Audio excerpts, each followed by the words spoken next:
I was at the beach with my son, Davy. We had just finished building a sandcastle together, the kind with seashell windows and a moat that kept washing away with the tide. He was laughing, holding my hand, his little fingers sticky with sunscreen and crushed crackers. I remember how the sun hit his curls just right. He looked up at me and said, "This is the best day ever." Then someone screamed behind us. A woman's voice, sharp, cracked, panicked. I turned toward it instinctively. "That's my child," she shouted. It took me a second to realize she was looking straight at us. Before I could process what was happening, she was running toward us, full speed, like nothing else in the world mattered. She reached for Davy and grabbed him by the shoulders, pulled him toward her with both arms. I stepped between them and yanked him back. "Hey, what are you doing? He's mine." She was shaking, trying to pull him again, her eyes wide with something I still can't name. Terror, desperation, maybe both. Davy clung to my leg and started crying. I wrapped my arms around him. People nearby had stopped. I could feel eyes on us, phones out. A few people were shouting for help. Then I heard someone say they were calling security. "I'm not crazy," the woman said, out of breath. "He's my son. His name is Micah. He disappeared in a fire. I swear to you, that's him." My body went cold. I backed up a step, still holding Davy. "You're wrong. He's my son. His name is Davy Talon. He's 5. I adopted him when he was a baby." But she wasn't backing down. Her voice was trembling but steady. "Please, just look at this." She held out her phone. My hands were shaking as I took it. On the screen was a photo. It showed a little boy, maybe 1 or 2 years old, wearing a blue and green shirt, the same one Davy was wearing right now. He had the same deep brown eyes, same gentle curve of the mouth, same hairline. I couldn't speak. Then Davy stepped forward. He looked at the woman, looked right into her face. Something shifted in his expression, like he was trying to remember a word just out of reach. "I remember you," he said softly. "You were there when the fire happened." The world went silent. Not literally. Waves were still crashing. Kids were still yelling in the distance. But inside me, everything froze. I felt my legs start to go numb. What fire? Who was this woman? How did my son know her? And why did he say it like he was sure? Security arrived a few seconds later. 2 guards in polo shirts and radios stepped between us, asking questions neither of us knew how to answer. The woman, her name was Inara, kept repeating that she had been looking for her son for 4 years, that no one believed he had survived, that the photo on her phone was from the week before the fire, that the shirt Davy was wearing used to belong to her. I told them I had adoption papers. I told them Davy was mine, legally, emotionally, in every possible way, that I'd raised him since he was 11 months old, that this had to be some terrible mistake. But the guards said we'd need to stay put while they called the police. I bent down to Davy's level. "Do you know her, baby? Do you remember her?" He looked back at me, then looked at her again. He didn't cry, he didn't run. He just said, "She had a yellow chair in my room. I like to bounce on it." Inara dropped to her knees. Her face crumpled. That was the moment I knew. Something was wrong. Really, deeply wrong. And my life, our life, everything I believed about who we were was about to break wide open. My name is Emma Talon. I'm 31 years old, and for the last 4.5 years, I've been a mom to a little boy named Davi. He's the reason I breathe. We live in a modest, sun-filled apartment a few blocks from the beach in Clearwater, Florida. It's quiet here. That's why I chose this town. After my divorce, I needed to start over somewhere soft, somewhere safe. I work remotely as a graphic designer, which gives me just enough flexibility to take Davy to swim lessons, pack his lunch with the little animal-shaped crackers he insists on, and still meet my deadlines before dark. It's just the 2 of us. No one else. My parents passed when I was in my 20s, and I have no siblings, but I've never felt lonely since Davy came into my life. He filled that silence, not just with sound, but with meaning. I adopted him when he was 11 months old. The adoption was through a private agency that specialized in emergency placements. His file was thin, barely 2 pages. It said the birth mother was unable to care for him and had surrendered all rights. There was no father listed, no contact information, no known relatives. The first night I held him, he fell asleep on my chest like he had been waiting for me his whole life. His tiny fingers curled around one of mine, and I whispered, "I've got you now. You're home." That bond only grew stronger with time. Davy was always a sweet, gentle child. He loved to hum to himself while playing with blocks. He used to line up his stuffed animals and whisper to them before bed. I never knew what he said, but it always made him smile. He was sensitive, cautious around strangers, but incredibly affectionate once he trusted you. He's 5 now. He calls me Mama. He draws me in his pictures with a crown because he says I'm the queen of our home. I kept his first drawing taped to the fridge for a year until it started to fade. That weekend at the beach was supposed to be a small celebration. Davy had just completed his first swimming course without crying once. For weeks, he'd been terrified of putting his face in the water, but he worked through it, little by little. I was so proud of him. I promised we'd go to the beach, just the two of us. No rules, no routines, just fun. We packed peanut butter sandwiches, juice boxes, and a big striped towel we'd picked out together. Davy insisted on bringing his little red shovel and bucket, even though he usually just ends up playing with seashells. I carried our bags while he skipped ahead, pointing out every seagull like it was the first one he'd ever seen. It was a beautiful day. Blue skies, just enough breeze to keep the sun from feeling too hot. The beach was crowded, full of families, music playing from Bluetooth speakers, the occasional bark from a dog chasing a ball. It felt alive, safe, ordinary. I remember spreading the towel and helping Davy out of his sandals. His tiny toes wiggled in the sand, and he laughed the moment a wave splashed his ankles. He ran back and forth, daring the water to chase him. I joined him, pretending to be the sea monster he needed to escape from. For that moment, I wasn't a single mom juggling everything. I was just a woman playing with her son, totally content. We built a sandcastle together. Davy wanted it to have a moat even though the water kept washing it away. He didn't get frustrated. He just smiled and said, "The ocean is trying to help us." We sat down to eat lunch. He leaned against me while chewing, head resting on my shoulder, and said, "This is the best day ever, Mama." I kissed the top of his head and thought, yes, it really is.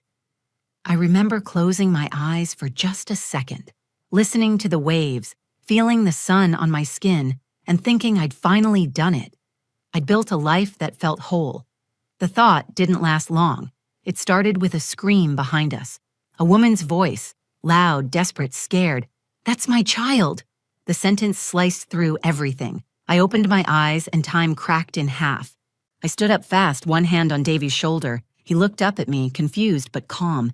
He hadn't understood the shout, but I had. "That's my child!" The voice was coming closer. I turned, searching the crowd. A woman was running toward us. She looked around my age, maybe a few years younger. Her dark brown hair was tied back in a rushed ponytail, her flip-flops barely keeping up with her steps as she pushed through the beach crowd. Her eyes locked on Davy like she had spotted a ghost. She was breathing hard, frantic. Her hands trembled as she pointed at him. "That's my son," she said again. "That's Micah. His name is Micah. Where did you get him? What are you doing with him?" She didn't even look at me. Her eyes were glued to Davy, who had now stepped behind me, clutching my leg.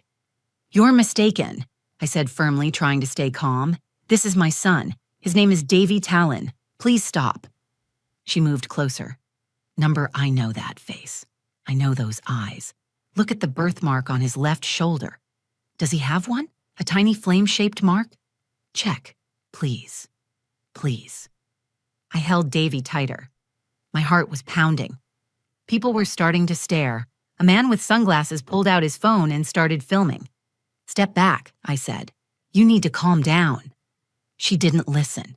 She stepped right up to us and reached out. Not to me, but to Davy. Her fingers brushed his arm and he flinched. I snapped. "Get your hands off my son!" He started crying. She gasped, backing up slightly but not stopping.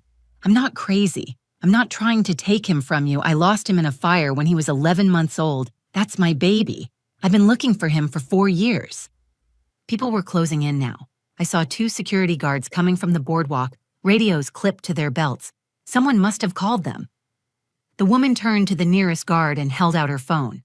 "Please, just look, I have proof." The taller guard nodded. "Ma'am, what's your name?" "Anara Wells," she said quickly. "I live in Oregon. I flew here this morning after a friend sent me a video. I saw him in the background. That boy. Same curls, same face, same shirt he wore the week before the fire." I couldn't believe what I was hearing. The other guard turned to me. "Ma'am, do you have identification?" I nodded and dug into my beach bag, hands shaking. I handed them my wallet and then reached for Davy's small backpack. Inside it was a laminated copy of his birth certificate and our finalized adoption papers. I kept them with me whenever we traveled. It had never felt like paranoia until that moment. "I adopted him when he was 11 months old," I said, my voice cracking. "This is all legal. I've had him his entire life. There must be some mistake." The taller guard looked between us. "Let's move off the beach. We need to call the police and sort this out somewhere private." I agreed, still clutching Davy's hand, his tears streaking through the sand on his cheeks. Anara walked beside us, wiping her face, whispering to herself. She kept looking at Davy like she couldn't believe he was real. We were led to a small beach security office, near the lifeguard station. It was cramped and smelled like sunscreen and old coffee. They let us sit at opposite sides of the room. One guard stayed near the door. The other stepped outside to wait for police. Davy was still sniffling in my lap when he looked across the room at Anara. She gave him a soft smile, not eager, not forced, just heartbreakingly gentle. Then Davy said something that made my stomach drop. "I remember you," he said quietly. "You had a yellow chair. I like to bounce on it." Anara covered her mouth. Tears spilled over her hands.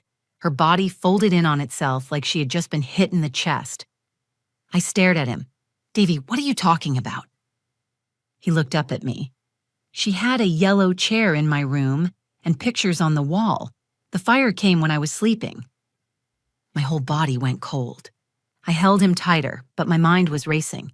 He had never talked about a fire, never once mentioned anything about a room before me.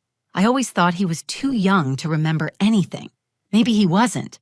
The police arrived minutes later. I gave them my documents. Anara showed them the photo on her phone again. It was taken in front of a small house. The toddler in it looked exactly like Davy.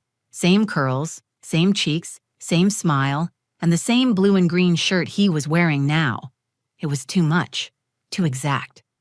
The officers kept us separated while they took statements. One of them asked if I'd consent to a DNA test. I wanted to refuse. I wanted to scream that I didn't need a test to prove what I already knew. But part of me had already started to crack. I nodded. "If it ends this, I'll do it." Anara sat quietly, hands clasped together, still crying. She didn't look like someone trying to make trouble. She looked like someone who had lived inside a nightmare for years. And somehow, I had just stepped into it. I didn't sleep the night after the beach, not even for a minute. Davy was curled beside me in bed, wrapped in his favorite blanket, thumb in his mouth, his chest rising and falling with soft breaths. I watched him for hours, memorizing everything. The way his lashes curled at the ends, the scar near his elbow from when he tripped in the driveway, the tiny dimple in his left cheek. I tried to convince myself this was all I needed, proof that he was mine. But no matter how hard I clung to the memories, one moment kept playing over and over in my head. "I remember you. You had a yellow chair." Those words didn't come from a place of confusion. They came from memory. The next morning, I called the police department and gave my consent for the DNA test. I didn't hesitate. It wasn't because I doubted Davy was mine. It was because I needed to prove it, not to the world, but to myself. I needed something concrete to silence the fear that had started to take root deep in my chest. They told me the test would take a few days. During that time, everything shifted. The adoption agency I had used had shut down 2 years after I finalized Davy's placement. I tried to reach out to the lawyer who'd handled the paperwork, but his office had been closed for over a year. I found an archived website for the agency, but it led to broken links and a disconnected phone number. No one answered my emails. I started to realize how little I truly knew about where Davy had come from before me. Anara stayed in town while we waited. She wasn't aggressive, she didn't try to contact me directly, but the police kept us informed. She had submitted a missing persons report for her son, Micah Wells, back in Oregon years ago. He had disappeared during a house fire when he was just 11 months old. Investigators believed he had died in the blaze. His body was never recovered, but a forensic team had found remains they believed matched a toddler. No DNA was confirmed. The case was closed based on circumstantial evidence and the intensity of the fire. Anara told police that something inside her never accepted the explanation. She claimed she searched hospitals, foster homes, even homeless shelters. She said she would wake up at night convinced he was alive, somewhere calling for her. I didn't want to believe her. I told myself that grief could make people see things that weren't real, but I couldn't explain the photo on her phone, or the specific way Davy recognized her face, or how he knew about the yellow chair or the fire. I tried to keep things normal at home. I kept Davy's routine the same. He still watched cartoons in the morning and asked me to cut his apples into stars. But something in him had shifted. He was quieter. He stared out the window more. I caught him one night flipping through his baby book, the one I made for him. He touched the pictures gently, then looked at me. "Mama, where was I before I came to you?" I smiled and pulled him into my lap. "You were with angels, and then you came to me." He nodded, but he didn't seem satisfied with the answer. 2 days later, the detective called. "We have the results. You'll need to come in." The moment he said it, I felt my knees go weak. I told him I'd be there in an hour. I called a neighbor to watch Davy. He asked where I was going, and I told him I had to sign some papers. I kissed the top of his head and held on longer than usual before letting go.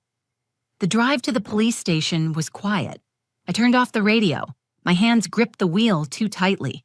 When I got there, they led me into a small room with white walls and a steel table. Anara was already seated across from me. Her hands were folded. She looked pale but calm. We didn't speak. The detective came in with a folder. He sat down and opened it slowly. "I'm going to get right to it," he said. "The DNA test confirmed a biological match between Anara and the child known as Davy Talon. He is her biological son, Micah Wells." I stopped breathing. I stared at him, waiting for him to correct himself. He didn't. I looked at Anara. She was crying, but silent. She didn't gloat. She didn't celebrate. She just wept into her hands like something inside her had finally been released. I felt everything in me start to shake. "He's my son," I said, barely above a whisper. I raised him. I held him through every fever. I taught him how to walk. I taught him his name.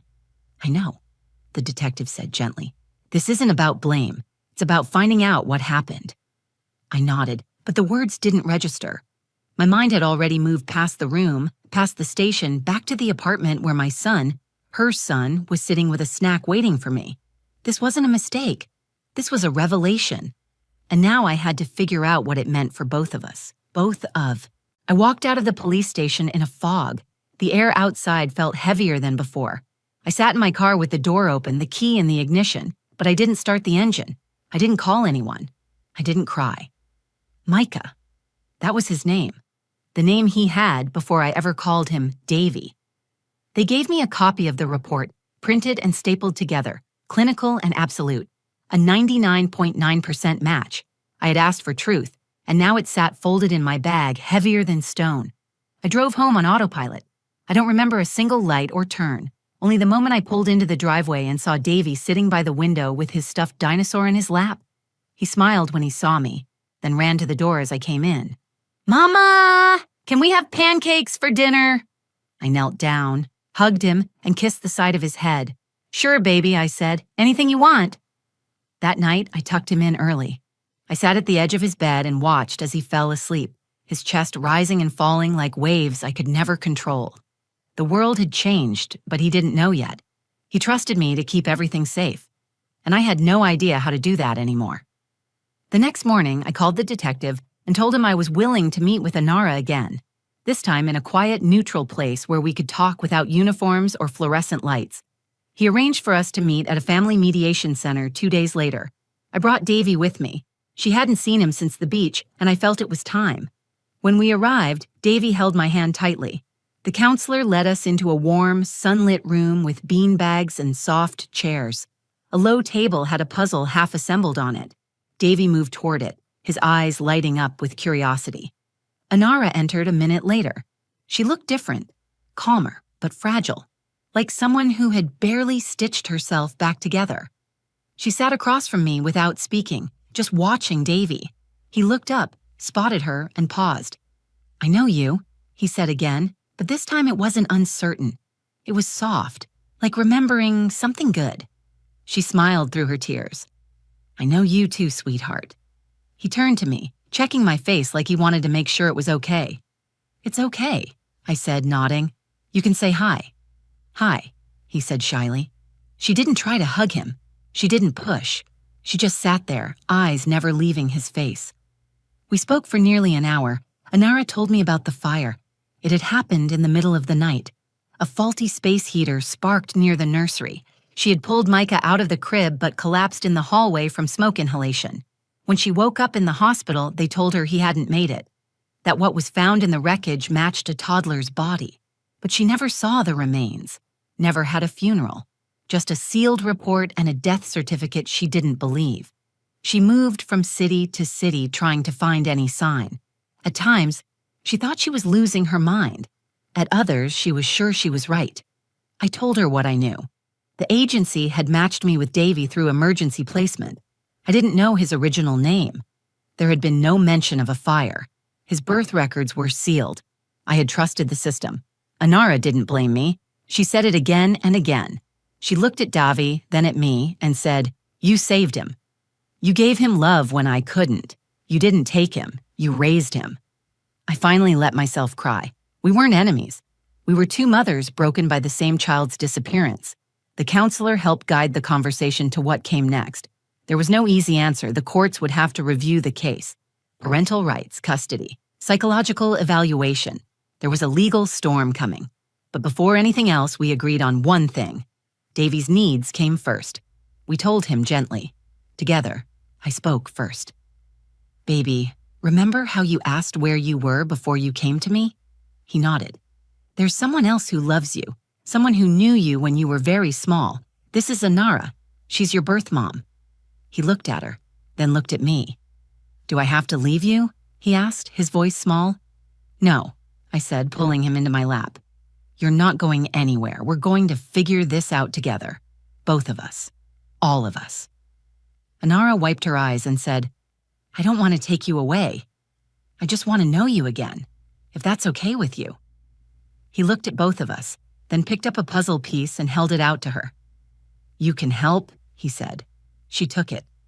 And in that quiet room, surrounded by broken truths and fragile hope, a child showed us the only thing that mattered. We were not at war. We were rebuilding something new.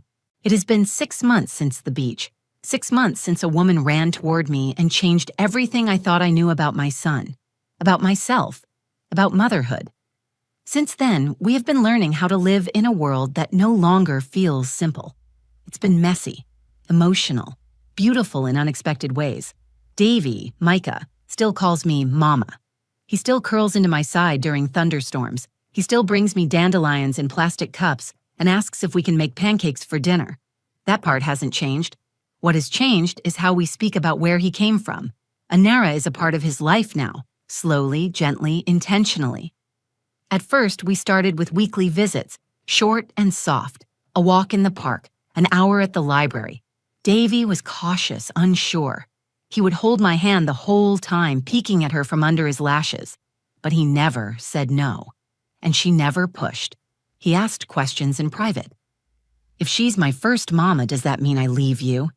"No," I said. "You can have 2 people who love you. That doesn't mean losing one. But which one is the real mama?" "I think love makes us real," I told him, "and you're real to both of us." That answer seemed to settle something inside him. Over time, his comfort grew. He started telling her stories, showing her his drawings, asking if she remembered certain songs. One day, out of nowhere, he said, "I used to like when you danced with me before bed."